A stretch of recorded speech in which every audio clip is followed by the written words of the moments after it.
Baku's death, or apparent death, is not the most important thing that happens in episode 24 of Kamen Rider Zeztz. It's the fact that he leaves an injured person, whether he was a civilian or a code employee, lying on the floor, dying, and he does nothing to help him. He has the recovery capsule. He could have saved this man's life, but he chose to walk away and do what? I'm not 100% sure.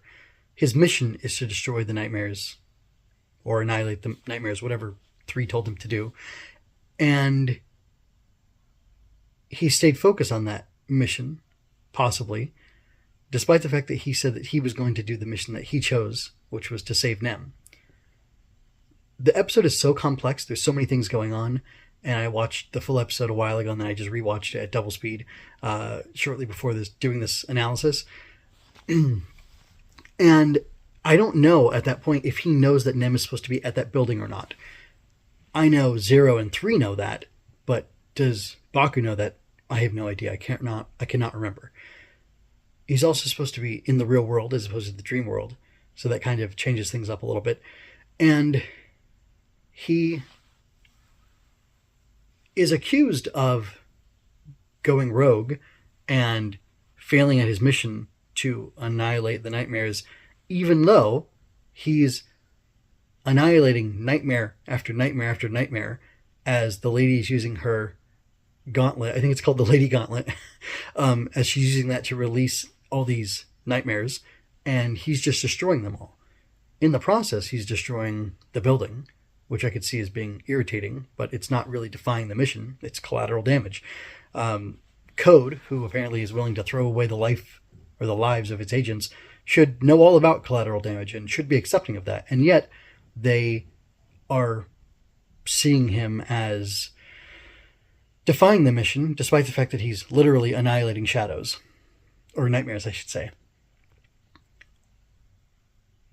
So that's a confusing thing that really distracts me, and I think maybe is distracting everybody from what's really going on here, which is that it's horrible, and it's an evidence that essentially Baku's already dead. Even though he's operating as code number 7, as Zeztz with Catastrom, he has lost his soul, he's lost his heart, he's lost who he is, and he's no longer the good, noble guy that we saw previously. I believe in real life, he used impact to put himself in front of a truck to save a kid's life. And that's a big deal. We've seen him save other people at critical times when he could have been fighting instead. And that established a pattern of what he's like.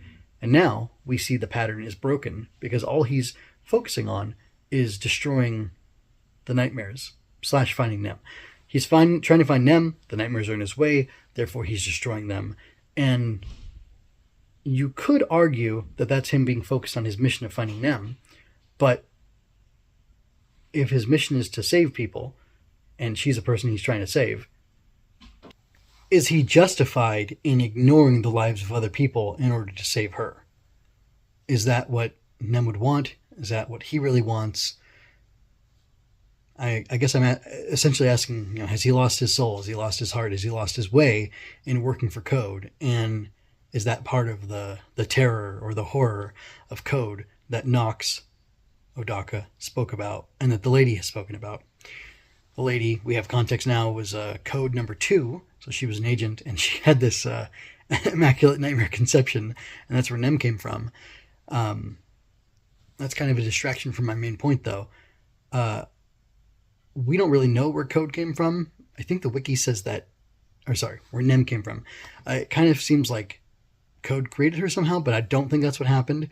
I know since she's this replica, of a human made of nightmare, Code wants her. They want to examine her, test her, use her, observe her, whatever, which is fairly reasonable because she could be dangerous. But it sends the lady off on this. She goes crazy to save this baby, which makes sense. But then, she tells Nem that she hasn't slept for 20 years. And that's the kind of extreme measure that, first of all, it's impossible. But it's also impossible for, Baku to do what he's doing with forming Catastrom. And also, the lady somehow created the subliminal space with her garden and whatnot, where she can operate from in order to stop. She's somehow harvesting the nightmares in order to hide them and ultimately reunite them. Again, these things are all kind of crazy and all, it's a confusing mess. I feel like there is solid logic there, but I don't quite know what it is, and I don't quite know what it's saying. But the point is that all of these things exist as a stage to have Baku on, to have him face this struggle. And I don't know what Takahashi's saying about this. I find his character work very interesting. I'm thinking about Laser. I can't remember his name from X-Aid, his human name. I'm thinking about him though right now and what he did, and I'm thinking about Aruto a little bit and his love for the AI and how he protected the oh gosh, what are they called? Whatever they're called, Huma something. Anyway, Huma Gear.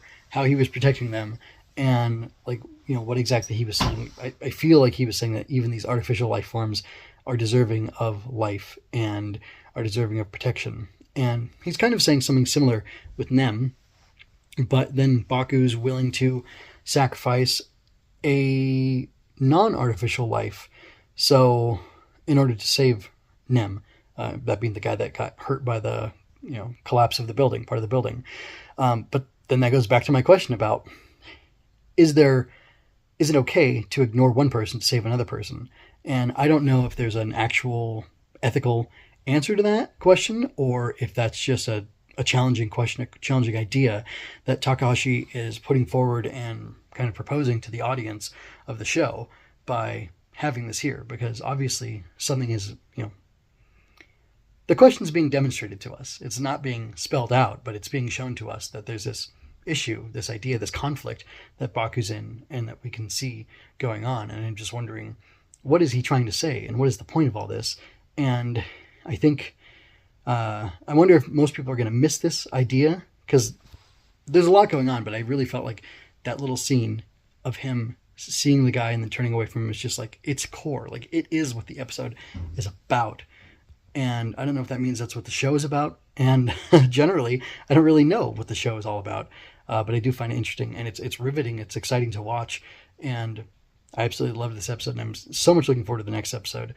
The discourse I've seen about Zeztz is kind of all over the place, and I'm mostly ignoring it because my opinion matters most to me, not other people's opinions.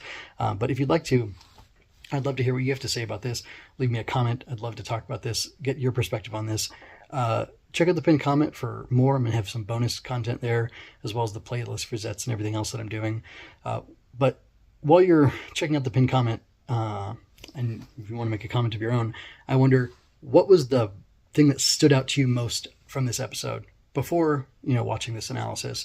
And do you see what I'm getting at with me, focusing so much on this one little bit of the episode, just a few seconds?